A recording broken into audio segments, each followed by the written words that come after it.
del doctor Dairo Gutiérrez Cuello, médico general de la Universidad Autónoma Metropolitana, especialista en ginecología y obstetricia de la Universidad Nacional Autónoma de México.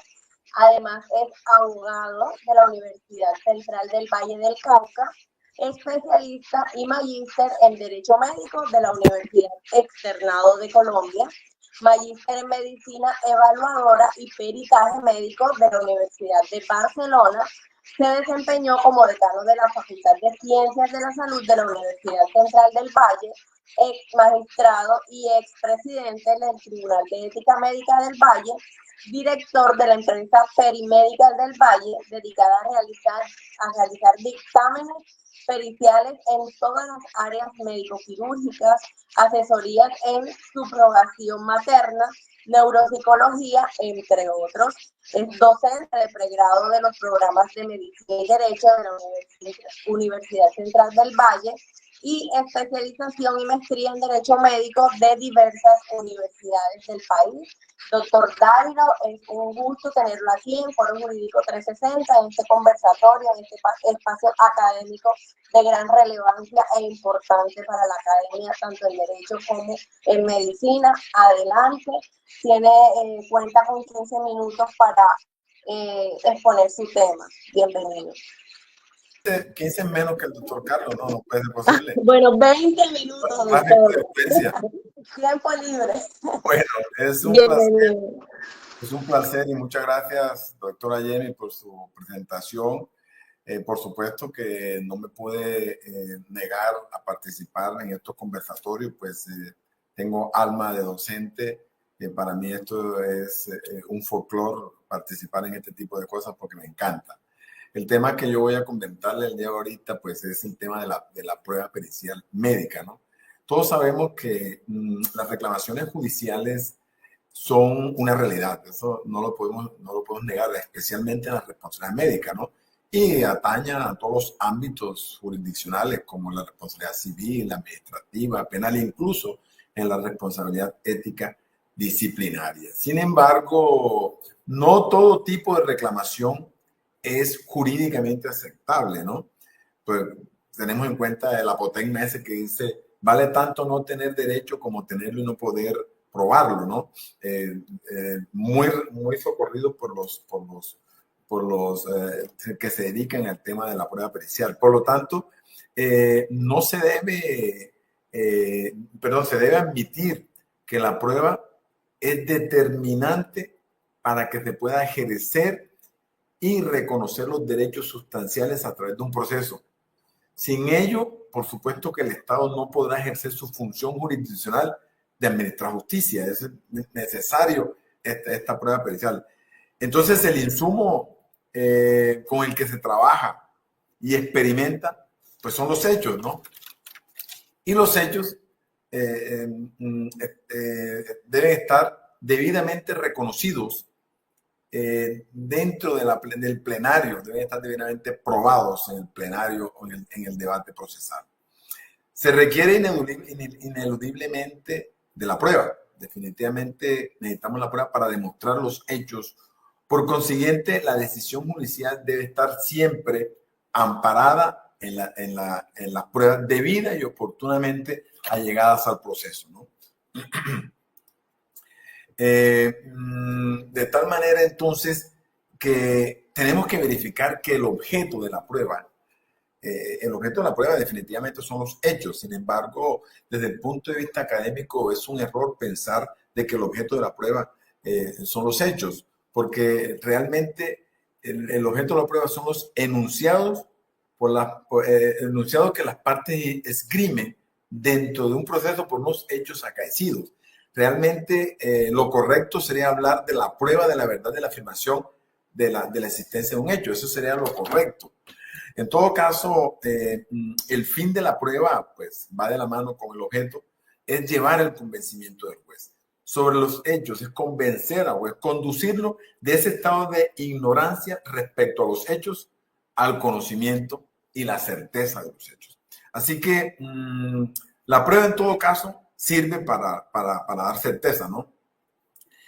El derecho a la prueba constituye uno de los principales ingredientes en el debido proceso. Por lo tanto, la prueba debe transitar unos caminos, debe tener un tránsito por un camino llamado interprobatorio, de tal manera entonces que en tratándose de los interprobatorios, vemos que tenemos un componente objetivo, pues que habla específicamente del principio de la necesidad de la prueba, donde el juez tiene la obligación constitucional de fallar con fundamento en una prueba. Es decir, ese principio de la necesidad de la prueba hace parte fundamental de los principios que tienen que ver con la prueba.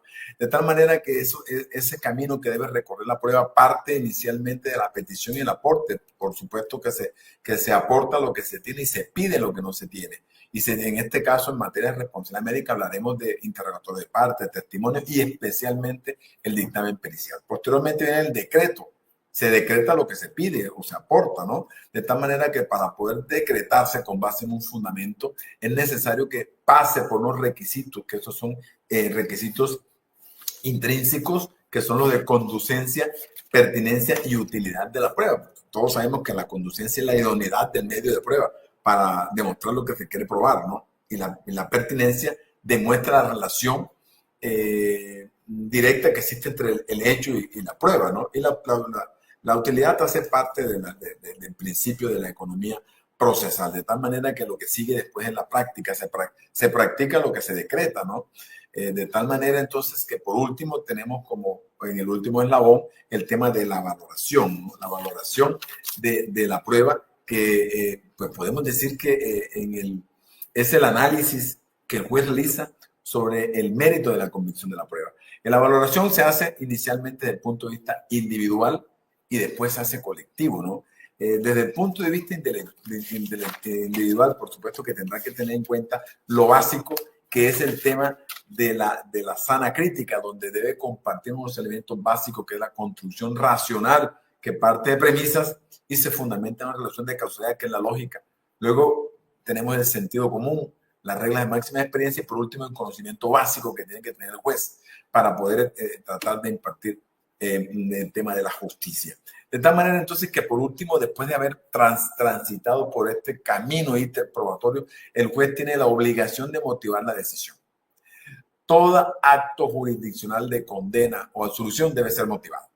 Entonces ese incumplimiento se puede dar por un fallo sin motivación, por motivación deficiente, por un fallo motivado pero ambivalente o por una motivación falsa. Con base en las anteriores consideraciones, entonces, la Corte Constitucional ha esbozado unos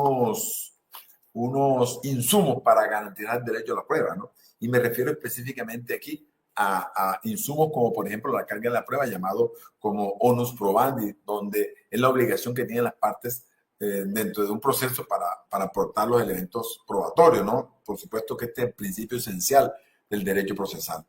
Y lo que se intenta es probar afirmaciones, ¿no? De tal manera que se acuña aquí la locución latina afirmatio incumbit probatio, ¿no? Que se incumbe probar lo afirmativo, ¿no? Por supuesto que esto está tipificado en el Código General de Procesos 1564 del 2012, en el artículo 167. Posteriormente tenemos la inversión de la carga probatoria, pues, donde tenemos que una de las partes se encuentra en mejores situaciones para poder aportar evidencia por la cercanía que tienen con el medio material probatorio, por tener en su poder el objeto de la prueba, por circunstancias técnicas especiales, por haber intervenido directamente en los hechos, etc.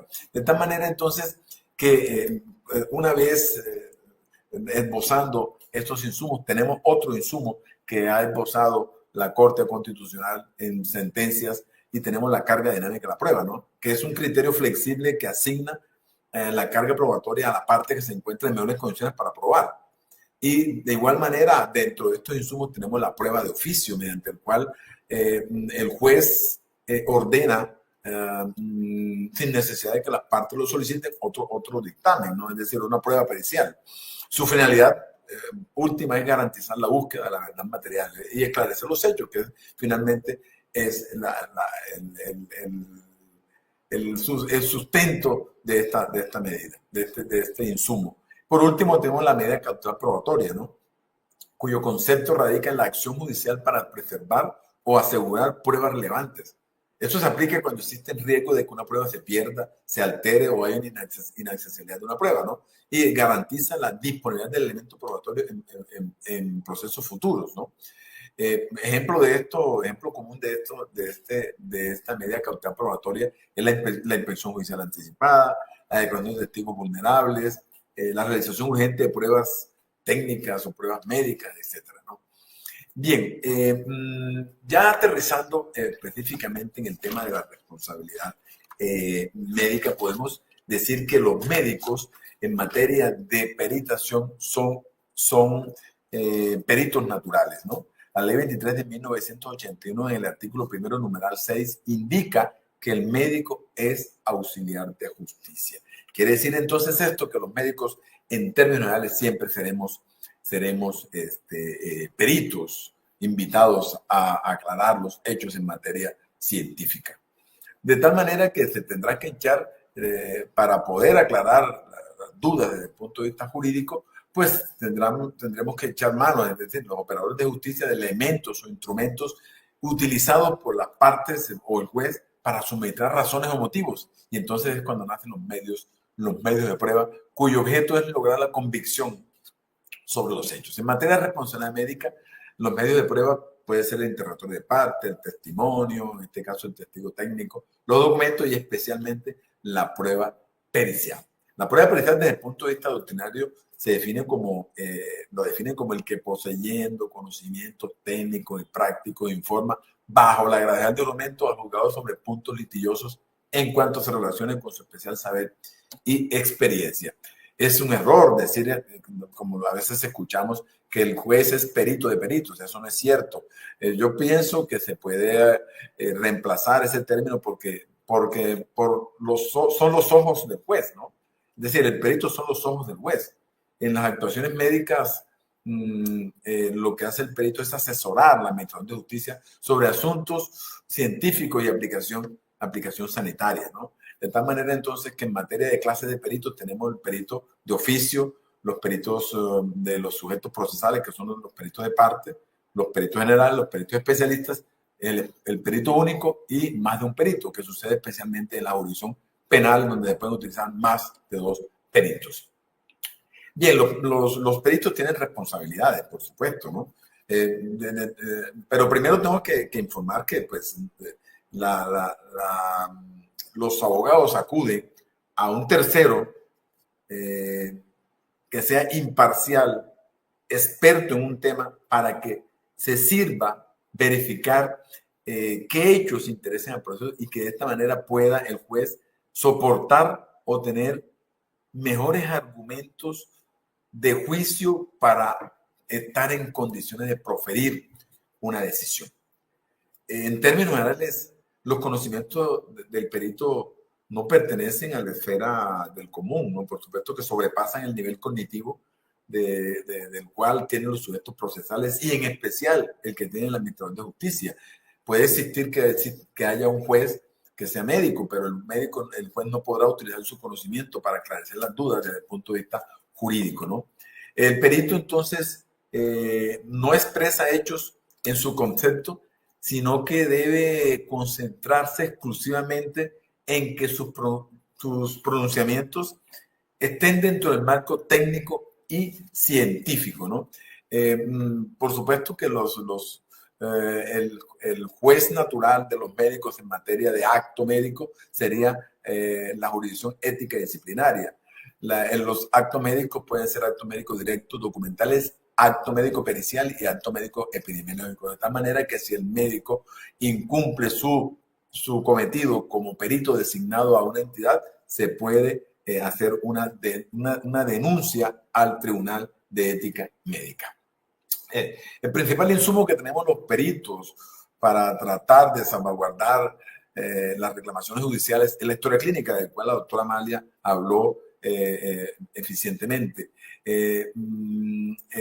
La historia clínica tiene un marco normativo bastante florido desde la Convención Política de Colombia en su artículo 11, 15, etcétera, pasando por todo lo que la doctora nos mencionó, pero en especial la resolución 1995 del 99 y la ley 2015 del 2020. La historia clínica entonces es un documento privado sometido a reserva, donde se anotan todos los registros cronológicamente y las condiciones del paciente, todo lo que se realizó. Está perfectamente tipificado en la historia clínica, por ejemplo, en la ley 23, artículo 34-35, en la 1751, en el artículo 10. En especial la doctora Amalia habló de la 2015, que es una de las normativas jurídicas más recientes en materia de historia clínica. Bien, ahora me voy a referir específicamente a los tipos de dictámenes. Desde el punto de vista doctrinario, yo puedo decir que existen dos tipos de dictámenes, ¿no? Un dictamen descriptivo y un dictamen analítico. Esto es doctrinario, ¿no? Me refiero a dictamen descriptivo, a aquellos dictámenes realizados por medicina legal y ciencia forense donde se describen elementos con base en casos como lesiones personales, sexología forense, etcétera, donde hay una descripción de las lesiones, ¿no? Yo lo he dado por llamar dictamen descriptivo, pero lo que hacemos normalmente los peritos que hacemos dictámenes especiales en materia de responsabilidad médica es un análisis, es un dictamen desde el punto de vista analítico. Es pertinente comentar que nosotros como empresa no hacemos dictámenes periciales por el simple hecho de que nos consulten. Nosotros siempre vamos a la esencia de los hechos y verificamos si existe o no viabilidad para que la persona haga la reclamación judicial, y es lo que hemos dado por llamar auditoría de historia clínica. Verificamos si existen alteraciones asistenciales, administrativas, y con base en eso verificamos si existe o no viabilidad para que se haga la reclamación judicial. La empresa tiene un 26% de no viabilidad, de tal manera que de cada 100 casos que nos consultan, 26 no hacemos dictámenes porque son demandas, son reclamaciones jurídicas infundadas, temerarias, sin fundamento, llevadas de la mano de una simpatía inconsciente que tiene a veces en este caso el abogado con su cliente, porque pues se siente conmocionado por la situación que está padeciendo la persona, ¿no? De tal manera que nosotros nos consideramos como depuradores del aparato judicial, ¿no? Lo que sí hacemos es, cuando existe viabilidad, es el dictamen pericial propiamente dicho. Para lo cual voy a hablar de manera muy sucinta, pues por supuesto que nos tenemos que basar en lo presentado por el artículo 226, que es el eje fundamental de los dictámenes periciales, 226 del Código de Proceso, donde debemos estar atemperados al contenido de esos 10 ítems que aparecen en el 226. Por supuesto que existen unos requisitos que son necesarios o esenciales, que lo podríamos verificar, como por ejemplo la idoneidad. Tiene que ser idónea la persona. Yo siempre he dicho que, de hecho, en varios escenarios académicos tiene esta discusión, que los dictámenes periciales en materia de responsabilidad médica deben ser hechos por pares. Si el caso es de neumología, debe ser un neumólogo. Si el caso es de pediatría o un pediatra, así el primer contacto haya sido el médico general.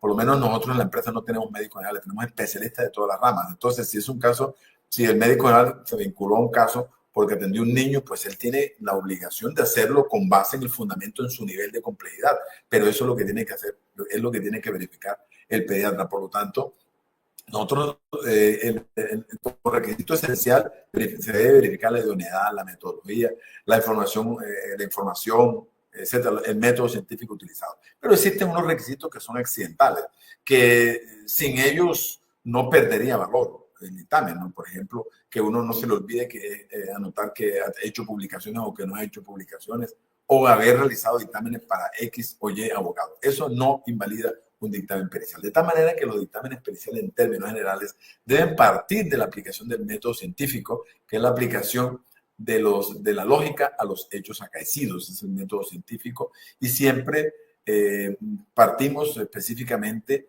del método científico retrospectivo. Todo el análisis que hacemos es retrospectivo porque miramos hacia atrás. Nosotros vemos historia clínica únicamente, no miramos ni siquiera testimonios, no miramos, es decir, recuentos que hagan los familiares, miramos historia clínica. Por supuesto que siempre escuchamos el recuento o el relato de los hechos para tener una orientación, pero pero realmente lo que miramos es historia clínica. Por eso es un método científico analítico, retrospectivo, deductivo, inductivo, ¿no?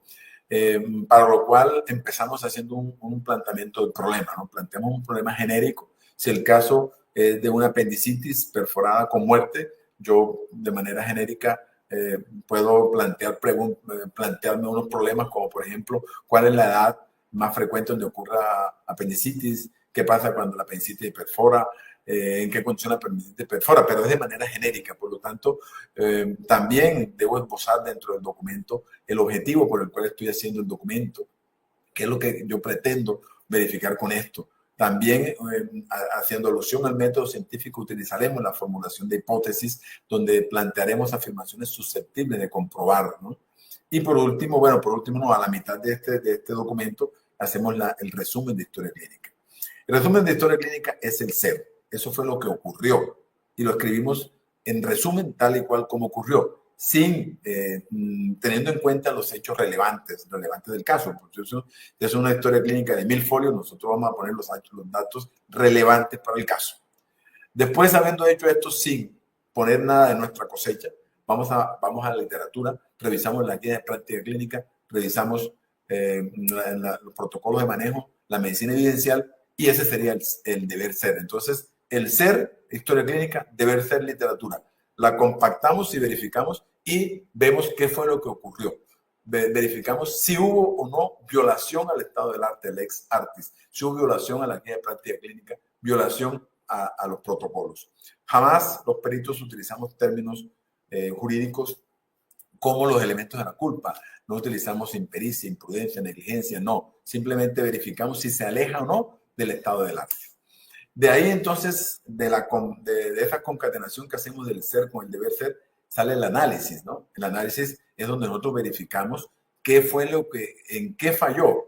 Hacemos como especie de un análisis DOFA, donde verificamos cuáles son las debilidades, las oportunidades, las fortalezas y las amenazas que tiene el caso, ¿no? De tal manera que podamos identificar las situaciones que le sean de utilidad al juez para que tome una decisión, ¿no? También incluimos dentro del dictamen los interrogantes que propongan la parte interesada, ¿no? Que usualmente son preguntas con base en el desconocimiento que tienen del tema. Y después, pues vamos a las conclusiones. Siempre anexamos o incluimos dentro de ello la bibliografía utilizada. El análisis entonces que hacemos para los dictámenes periciales lo vemos desde dos puntos de vista. Primero desde el punto de vista asistencial y después desde el punto de vista administrativo. Desde el punto de vista asistencial tenemos en cuenta los 5 daños emanados por el Consejo de Estado, ¿no? Que son la muerte, lesiones personales, atención inoportuna, pérdida de oportunidad y falta de atención. Y verificamos cuál de estos elementos está inmerso en los daños ocasionados al paciente. Y después lo miramos desde el punto de vista administrativo, empezando con la falta de seguridad, ¿no? Verificamos si hay falta de seguridad, si hay falta de idoneidad del profesional, si no está registrado en el RETUS, si hay falta de habilitación de la institución de salud, si hay problemas en la remisión, si el problema fue por falta de ambulancia, ausencia del especialista correspondiente en un nivel de alta complejidad, médicos intrusistas, médicos charlatanistas, etcétera, etcétera. De tal manera, entonces, que con base en estas consideraciones es que nosotros esgrimimos, hacemos el análisis de un caso. Por supuesto que el juez no está obligado a aceptar lo que en el informe se afirma. Él lo aceptará totalmente, lo aceptará parcialmente, lo rechazará. Pues para eso están entonces los dictámenes de oficio. En la jurisdicción penal pueden ser más de un perito. Prácticamente el juez no participa en el debate procesal, solamente es un juez. En la jurisdicción civil y administrativa, pues es muy armónico la participación que tiene el juez. Entonces, para la contradicción, pues se puede presentar otro dictamen. Se puede, en materia civil y administrativa, se puede llamar a un interrogatorio del perito, eso es opcional. Si no se llama, pues no acude. Se puede objetar por error grave en el término del traslado, o se puede hacer combinaciones de esta, ¿no? Otro dictamen e interrogatorio, dictamen más objeción de profesional. En todo caso, si guarda silencio, no quiere decir que se está llenando, no quiere decir que esté confesando, no quiere decir que esté de acuerdo, ¿no? De tal manera, entonces, que ya para terminar puedo decir puedo decir que no hagamos una reclamación judicial si no, en materia de responsabilidad médica, si no tenemos un apoyo de un profesional de la medicina. Es una pérdida de tiempo, muy respetuosamente lo digo. Incluso hay médicos que son abogados, incluso médicos abogados deben buscar la asesoría del profesional correspondiente. Hemos tenido en varios escenarios académicos se me ha criticado por el hecho de que yo siempre estoy a favor de que siempre sea un par, ¿no? Si el caso de optometría debe ser un optómetra, si el caso de pediatría un pediatra, si el caso de gineco debe ser un ginecólogo, independientemente que el primer contacto haya sido el médico general. Debe ser el especialista, que es el que conoce el intríngulis, es el que conoce las minucias del caso. Entonces, la prueba pericial en todo caso, para mi entender, bien elaborada, con todas las técnicas requeridas, da un porcentaje importante de decisión para que el juez pueda tomar decisiones salomónicas. Muchas gracias. 20 minutos, doctora Jamie. Sí, señor. Exacto. Bueno, muchísimas gracias, doctor Gutiérrez, por esa explicación tan clara sobre la complejidad y la importancia de la prueba pericial médica en nuestro sistema de justicia.